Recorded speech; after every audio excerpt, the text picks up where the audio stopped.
యేసు ఒళ్ళు చీల్చెను కుల కొరడా దెబ్బలే,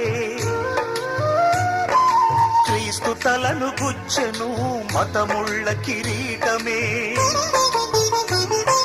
యేసు ఒళ్ళు చీల్చెను కుల కొరడా దెబ్బలే, క్రీస్తు తలను గుచ్చెను మతముళ్ళ కిరీటమే.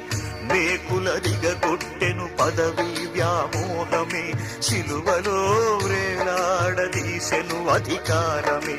కులమా కళ్ళు పొడుచుకో, మతమా ఉరిపోసుకో, సిలువ సాక్షిగా యేసు సిలువను సిలువ మోయుచు ప్రకటించెదను. సిలువ సాక్షిగా యేసు సిలువను సిలువ మోయుచు ప్రకటించెదను.